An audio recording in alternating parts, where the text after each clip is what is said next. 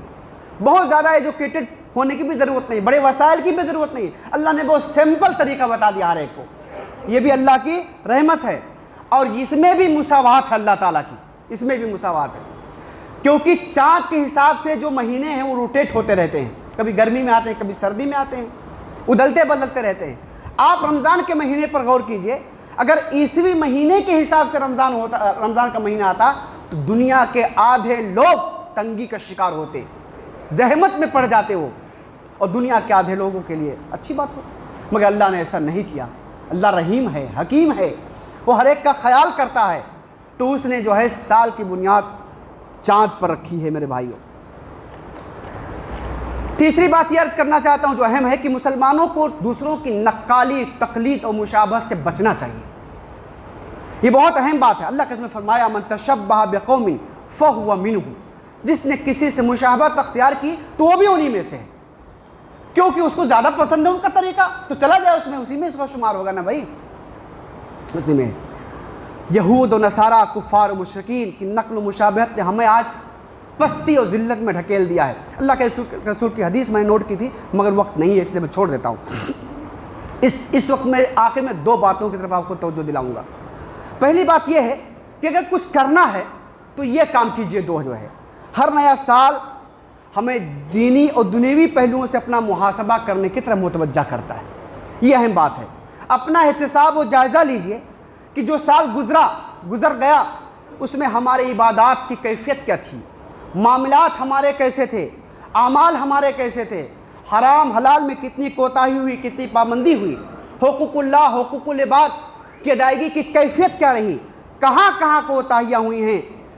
میرے بھائیو جائزہ لیجئے۔ انسان دوسروں کی نگاہوں سے بچ سکتا ہے مگر اپنی نگاہوں سے نہیں بچتا ہے، وہ سب کچھ اس کو معلوم ہوتا ہے، تو بے لاگ جائزہ لیا ہر شخص لے، بے لاگ اپنا محاسبہ ہر شخص لے۔ حضرت عمر نے فرمایا حاسبوا قبل ان تحاسبوا، اپنا حساب کر لو قبل اس کے کہ تم سے حساب لیا جائے، یہ بہت اہم بات ہے۔ حضرت عبداللہ ابن مسعود کہتے ہیں میں کسی چیز پر اتنا نادم اور شرمندہ نہیں ہوا جتنا کہ ایسے دن کے گزرنے پر جس کا سورج غروب ہو گیا، میری زندگی کا ایک دن کم ہو گیا اور میرے عمل میں کوئی اضافہ نہیں ہوا۔ کتنی اہم بات ہے۔ اللہ کا ارشاد ہے وانفقوا من قبل، چھوڑ دیتا ہوں اس کو، لمبی آیت ہے ترجمہ ہے۔ دوسرا کام یہ ہے کہ خود احتسابی اور جائزہ کے بعد منصوبہ بندی کیجئے، اگر کچھ کرنا ہے تو آنے والے سال کے لیے کس چیز کی منصوبہ بندی، نئے عزم و حوصلہ کے ساتھ اللہ کے اطاعت کرنے کی منصوبہ بندی، اللہ سے قریب ہونے کی منصوبہ بندی، جنت کے حصول کی منصوبہ بندی، اللہ کی نافرمانی سے بچنے کی منصوبہ بندی، گناہوں سے دور رہنے کی منصوبہ بندی، دین کے علم سے واقفیت کی منصوبہ بندی، اپنی شخصیت اور اپنے اہل خانہ کی شخصیتوں کی تعمیر کی منصوبہ بندی، اپنی کمزوریوں کو دور کرنے کی منصوبہ بندی، اپنی خوبیوں میں اضافہ کرنے کی منصوبہ بندی کرنا ہے تو یہ کیجئے میرے بھائیو، یہ ہے کام، یہ منصوبہ آخرت میں کامیابی کے حصول کا ذریعہ ہوگا میرے بھائیو۔ نبی کریم صلی اللہ علیہ وسلم نے فرمایا، آخری حدیث میں پیش کر کے اپنی بات ختم کرتا ہوں، اغتنم خمسا قبل خمس، پانچ چیزوں سے پہلے غنیمت سمجھو۔ شبابک قبل حرمک، اپنی جوانی کو اپنے بڑھاپے سے پہلے، وصحتک قبل سقمک، اپنی تندرستی کو، اپنی ہیلتھ کو اپنی بیماری سے پہلے، وغناک قبل فقرک، اپنی مالداری کو اپنی محتاجی سے پہلے، وفراغک قبل شغلک، اپنی فرصت کے لمحات کو اپنی مصروفیت سے پہلے، وحیاتک قبل موتک، اور اپنی زندگی کو اپنی موت سے پہلے۔ جزاک اللہ خیر۔ اللہ تعالی ہم سب کو حسن عمل کی توفیق دے۔ وآخر دعوانا ان الحمدللہ رب العالمین۔